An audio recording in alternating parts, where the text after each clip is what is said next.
Students, today the aim of our experiment is study of motor protection. So before going to the experimental part, we must know two things. Number one, why motor is so important that it is to be protected. And number two, what are the various types of faults that comes in a motor, because without knowing the fault, we cannot design its protection. So coming to point number one, why motor is so important that it is to be protected. Basically, motor is the most common type of prime mover of any machine in any industry. Now, especially in case of production industries, the output product of one machine becomes the input of raw material of the next machine in the line, and in this way the production line goes. Now, due to problem or fault in any motor, if any of the machine in this production line stops, the whole production line stops, and as a result the production of the company goes down. So to maintain the productivity of the company, the machines should be kept running, and for that the motors are to be protected. Now coming to the second point, what are the various types of faults that comes in a motor? Now the various types of faults that comes in a motor are, number one is the phase failure. So what is phase failure? Fault. See, in the industry we basically use three-phase squirrel cage induction motors. Now in these motors we have a balanced distributed three-phase winding, and three-phase supply is given in these winding to generate the rotating magnetic field, which in turn runs the motor. Now, if due to any fault in the cable or in the supply system, if any one of the phases is missed, then what will happen? Motor doesn't have any brain, so it will try to run with the two phase. Now in order to do so and compensate the third missing phase, it will draw extra current in the two healthy phases. But the winding of the two healthy phases are not designed to handle such extra current, so the result will be the winding will be burned and the motor will be damaged. So if we get a damaged motor and after opening it we see that winding of two phases are completely burned, but winding of one phase is intact, that means the motor is damaged due to phase failure. Now coming to the second fault, that is phase reversal. Now phase reversal is basically not a direct fault, because in the industry there are two categories of machines. Some machines are bidirectional, that means they have to be rotated both in clockwise as well as anti-clockwise direction according to requirement. Now in such machine, what happens? If the machine is running in clockwise direction and if we require to rotate in anti-clockwise direction, we directly does not change the direction of the moving motor. We first stop the motor and then change its direction. But the second category of the machines are unidirectional machines. That means they have to be rotated in a single direction only, because their gearbox is designed for that. Now in those machines, if due to some problem in the connection of the motor, if the motor is rotated in the opposite direction, then the gearbox of that machine will get damaged and it will directly affect the motor by creating a overloading in the motor. And due to this overloading, the motor will draw extra current from the supply, but its winding is not designed to handle such extra current, so all its winding will be burned. So to prevent these types of fault, phase reversal protection is given in unidirectional machines. The third type of fault is the earth leakage fault. Now inside the motor, the three-phase distributed winding are separated from one another, as well as the body of the motor, with the help of insulation tape and varnishes. That is, they are insulated from one another. But as the motor runs continuously and due to wear and tear of every material, sometimes this insulation gets damaged. Now if the insulation of any winding gets damaged, the winding will directly come in contact with the body of the motor because it is placed in the slot present in the body of the motor. So in that condition, the phase is directly coming in contact with the body which is grounded. So it will create a phase to ground fault or a dead short circuit condition. So a flashover will occur inside the motor. So if we get a damaged motor and see that any spot of flashover in the winding, we will be confirmed that it is damage due to earth leakage or damage of the insulation of the winding. So, but as this flashover can be very dangerous, so earth leakage protection is given to the motor to prevent it. Now the fourth type of fault is the overloading. Now every motor has a rated kilowatt or horsepower. That means it has a rated full load current. So when the motor runs under this full load current, then the motor will run properly without any problem. But if due to any human error, the motor is overloaded, so to overcome that overloading, the motor will draw extra current from the supply. But its windings are not designed for such extra current, so its winding will burn out and the motor will be damaged. So if we get a damaged motor and see that all the three windings are equally burnt out, then we will be confirmed that the motor is damaged due to overloading. So to prevent that, overloading protection is given. So these are the various types of faults that comes in a motor. So all these types of faults we are going to simulate in this experiment, and we will see that how much time the relay takes to trip in each cases, and thereby we can determine the severity of each fault. Now come to this setup. Now this setup consists of a motor protection simulation study panel and a induction motor which is to be protected. Now this motor protection simulation study panel consists of a control MCB. The control MCB is the MCB for the control supply of this panel. That means the supply for the relays, the timer, the meters, etc. And there is a motor MCB. The motor MCB is the MCB for the three-phase supply of the motor. Now the three-phase supply of the motor comes to the start of this circuit, and after crossing this circuit it goes to the motor. Now we have three instruments in this panel. One is the multifunction relay. Now what is the multifunction relay? Previously, in older days, different relays are used for different fault protection.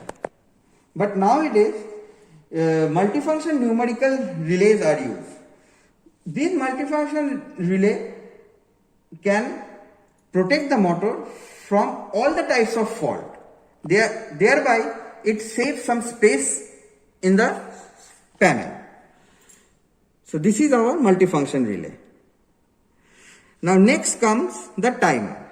A timer is used in this circuit to measure the time the relay takes to trip in case of each fault. Then comes a meter. In this meter we can read the three-phase voltage, the three-phase current of the motor, okay, which is the motor takes while running. Now there are 4 rotary switches given in this panel. Now these switches are the fault simulation switch. Every switch has 2 positions, position 1 and position 2. When the switch is in position 1, that means it is in off condition and there is no fault in the system. But if the switches are moved to position 2, that means we are deliberately inducing some fault in this system so that the relay operates and trips the system. Now there are basically 3 fault simulation switches, one for phase failure, one for phase reversal, one for earth leakage, and the 4th rotary switch is for timer start and stop, so that as soon as the fault starts, the timer also gets started and it gives us the exact time in which the relay trips in each fault. Now there are 2 push buttons, one for accept, one for reset. So this system is deliberately given in the system so that whenever any fault occurs in a system, without properly inspecting the system, we cannot start. So whenever a fault comes, we have to study the system thoroughly for the fault, where the fault comes. Then we have to rectify the fault, and then we have to accept that the fault is rectified, and then only the machine can be resetted and it can be started. Okay. This is the motor start stop button to start and stop the motor manually. And this indicator is for auxiliary healthy. That means my control system of the panel is healthy and all the meters and the relays are working properly without any problem. And it is the induction motor, which is the motor under test, in which we will be applying the various types of faults. And the motor is connected with a belt and drum arrangement to manually load the motor. So that we can manually overload the motor and simulate the overloading fault. So these are the apparatus that we are going to use in this system. So before starting the experiment, we must see whether our numerical multifunction relay is properly set according to the motor under test or not. Because if we don't set the relay according to the specification of the motor, then the relay will not function properly, and in case of fault it will not trip and the motor will get damaged. So the motor we are taking for test, according to its parameters, the relay settings will be, see, the current setting will be 4.7 because its rated current of the motor is 4.7. So if the current goes beyond 4.7, then the relay will detect overloading and it will trip. Okay. Now time is 10 seconds. What is this time? Now whenever overload comes, it can be of 2 types. It may be a transient overload or it may be a constant overload. So if it is a transient overload, it will automatically come and will be removed within fraction of second. But if it is a deliberate overload, then it will stay. So if the relay trips in transient overload, then the relay will trip every time a transient will come. So the machine will stop repeatedly. So to prevent that, a 10-second delay time is given.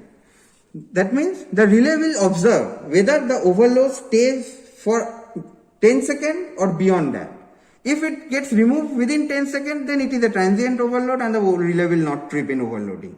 But if the overload stays beyond 10 seconds, then it will definitely a constant overload and the relay will trip in overloading. Then this is a relay delay time, which is 2 seconds. What is a relay delay time? Now as we are working with 3-phase induction motors, we know that the 3-phase induction motor takes 3 to 4 times more than the rated current at the time of starting. So if the relay comes into play at the very beginning of the starting of the motor, then it will take this high current as overload current and it will trip. So we cannot start the motor at all. So a delay time is given to the relay. This delay time is that after 2 seconds of starting of the motor, the relay will come into play.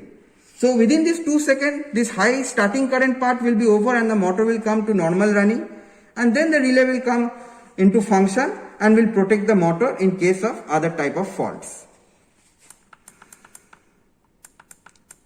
Then comes our characteristic. So in this case, we have set the characteristics into definite. That means whenever the fault will come, the relay will trip in a definite time. Okay. Now, what is the definite time? The definite time is set at 2 seconds. Then reverse phase protection. Reverse phase protection is switched on. That means the relay will trip in case of reverse phase. Then comes under voltage protection. Under voltage protection is switched off because under voltage very rarely occurs. So this protection is not required. Because whenever there will be under voltage, there will be a shoot in the current. Because the power of the motor is constant. So it will definitely trip in overloading in that case. So under voltage protection is switched off. Then comes ground fault. Ground fault protection is set to 0.05 seconds. So if any ground fault occurs, then the relay will immediately trip in 0.05 seconds. Then comes stall protection. Stall protection is also switched on. Lock protection. Lock protection is set at 200%. Now what is this stall and lock protection? Basically stall and lock are same type of fault, but their names are different based on the time of their occurrence.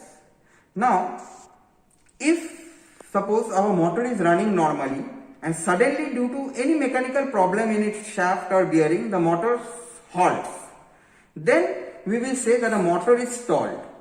But if we start the motor and due to this same mechanical problem the motor doesn't start at all, then we will say the motor is locked. So stall and lock are basically the same thing. The rotor will not rotate. But depending on the occurrence, time of occurrence of the fault, they are named as stalled and locked. So both the protection are on here. Then the CT rating of this panel is 1. So whatever be the fault current, the same fault current will be shown in this meter. Then phase failure protection. Phase failure protection is also switched on. So this is the setting of this relay according to the motor under test. So, and if in any case the motor is changed and we have to change the setting, so what we have to do? We have to put the relay in the test mode and then we have to go to the desired function and then select its setting and we can change the setting according to our requirement. And once the setting is done, we will again reset the relay and the relay will come into action. So this is the setting part of the relay and the relay is set according to the parameters of the given motor under test. So we have seen that the setting of this numerical multifunction relay is set according to the specifications of the motor under test. So we can safely proceed to the experimental part. So initially there is no fault in the system. So now if we run the motor will run safely without any fault. The motor is running and it is drawing 2.86 amperes, which is below its rated current, that is 4.7 amperes. Now we will stop the motor and we will deliberately induce one fault in the system. So our first fault is phase failure. So we put the rotary switch from position 1 to position 2 and we are inducing phase failure in the system, which is indicated by this indicator of switch 1. That means R phase is missing from the system. Now in this condition, we will switch on the timer and then we will switch on the motor. We will see the motor will produce a humming sound and the relay will trip. The motor hummed for a little bit and the relay tripped in phase failure. Now as the relay tripped in phase failure, that means there will be no current in one phase, and to compensate that missing phase, the current in the other two phases will be very high, more than its rated current. So let's see. As R phase was missing, so the R phase current is 0.5. That is near 0. But in Y phase it is 17.6 and B phase it is 18.0, which is way above its rated current. So that's why it tripped in phase failure and it tripped in 0.54 seconds. Okay. So we know that motor tripped in phase failure. So what we will do? We will remove this fault first. Then we will reset the relay. Then we will accept the fault. We will reset the fault. And now if we start the motor will again run normally. Okay. So now our next fault that we will going to induce is the phase reversal fault. So we are putting the rotary switch of phase reversal fault from position 1 to position 2. And phase reversal fault is induced in the system is indicated by this indicator of switch 2. That means my Y and B phase are interchanged with one another. Now timer is set to on position. Now if we switch on the motor, it will trip immediately. See, the motor tripped immediately and the relay is showing phase reversal. So as phase reversal is not a actual type of fault, so there the current of the motor will be within normal limits. That is, in R phase it is 2.59 amperes, Y phase it is 2.76 amperes, and in B phase it is 2.56 amperes, which is within the normal limit of 4.7 amperes. But still the relay tripped as the direction of the motor is changed due to reversal of this phase, and the relay tripped in 0.0975 seconds. Okay. So again the same procedure, we will remove the phase reversal fault from the system, we will reset the relay, we will accept the fault, we will reset the fault, and now if we start the motor, it will again run normally.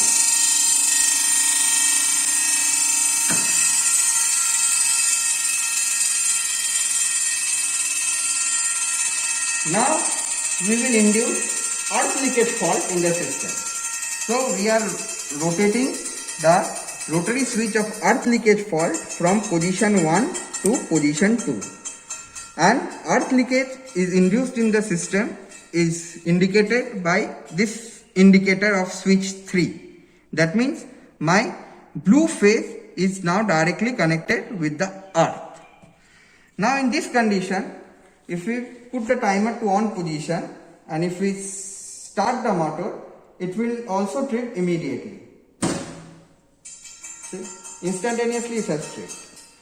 Now, as it is a dead short circuit condition, so the current of the three phases should be extremely high.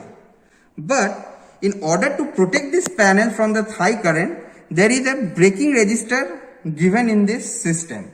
So the current will be not so much as it should be. Let's see. The relay is tripped in ground fault and the currents are 0.78, 0.80 in Y phase and 0.70 in B phase. So this current is restricted by this resistor. Otherwise this current should have been very high. Okay. So again we are removing the ground fault from the system. We are again resetting the relay. We are accepting the fault. We are resetting the fault. And again if we start the motor, it will run normally. Okay. So we have simulated three faults, that is phase failure, phase reversal and earth leakage in this panel. Now the fourth type of fault, that is overloading, that we will simulate with the help of this belt and pulley arrangement attached with this motor. Now we will simulate the overloading fault. Now this overloading fault we will simulate with the help of this belt and pulley arrangement attached with this motor. So before doing that, we will add some water in this pulley, because when we will tighten the pulley with the help of this belt, it will get heated up and it can damage the belt. So to prevent that, we have put some water as a coolant in the pulley drum. So now we will first start the motor in the normal condition, and we will gradually rotate this wheel so that the belt gets tightened and the motor will be loaded gradually. And once the motor will be loaded, we will see that the current is also increasing in this relay. Now once the current reaches its peak load current, that is 4.7, and crosses it, the relay will wait for 10 seconds to see whether the overloading is transient or constant, and then it will trip. Okay. So first we have to set the overloading position. Then we will have to note the time in the second attempt. So first we will start the motor normally. Okay. Now we will gradually rotate this wheel and load the motor. Now initially the current is 2.74 amperes, which is way below its full load rated current. Now we are loading it gradually.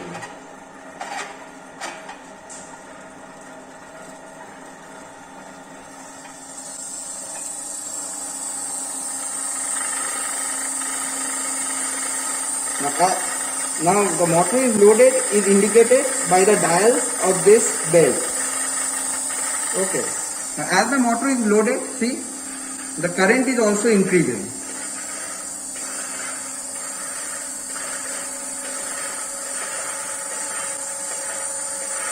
Now the current has gone to 4.9 or 5. Okay. Now it is waiting for 10 seconds to see whether it is a transient overload or a constant overload. See, after 10 seconds, it has seen that the overload is constant, so it has tripped the motor in overloading. Now, if we see the current in each phase of the motor, it will be higher than its full load rated current. So, let's see, in R phase it is 5.5, in Y phase it is 5.3, and in B phase it is 5.24 amperes respectively, which is greater than its full load rated current, that is 4.7 amperes. So the relay has tripped in overload condition. Now to see what time the relay takes to trip in this overloading, we have to perform this part second time by keeping the motor in overloaded condition and by switching on the timer in this case. So what we will do, we will now again reset the relay, we will accept the fault, we will reset the fault. Now we will switch on the timer by changing the position of the rotary switch from position 1 to position 2. Okay. Now by switching on the timer and keeping the motor in overloaded condition, we will again start the motor and see how much time it takes to trip.